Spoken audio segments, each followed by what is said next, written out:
आप लगता है आपकी हुकूमत जाने के बावजूद आप गंदम, चीनी, आटा, दाल सब कुछ साथ ले गए जुबैर साहब। मुझे तो ये आप मुझे बताएं मलिक साहब, एग्रीकल्चर का क्या हाल हुआ पिछले 10 साल में, बताएं मुझे।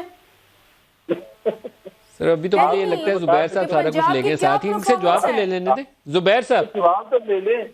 हाँ बिल्कुल, आप देखें वहाँ इन्होंने वहाँ जो महल बनाए हुए हैं, ये वहाँ बैठे हुए हैं दोनों, इनको बेचारों को जुबैर साहब को यहाँ छोड़ गए हैं, खुद भाग गए हैं, पैसे भी ले गए, सब कुछ ले गए, या इन बेचारों को छोड़ गए कि आके इनको डिफेंड करें।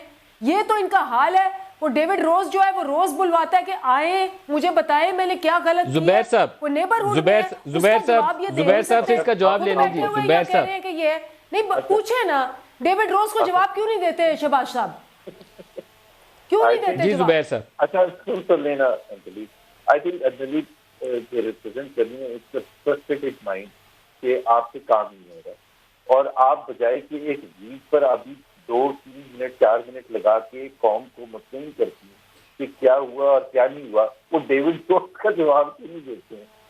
डेविड जोस का जरूर हमारे सवाल पूछे हम जवाब देंगे, बट हर जुबैर साहब कहीं उस डेविड रोज के साथ मिलकर ही आपने लगता है आटा यहाँ से स्मगल करा दिया। अच्छा, एग्रीकल्चर ग्रोथ प्लमेट कर गई है। पहले साल में लेस देन 1% थी, हमारे जमाने में तो ग्रोथ ठीक ठाक थी, 3% से ऊपर थी, अभी लेस देन 1% और इस दफा माइनस में होगी।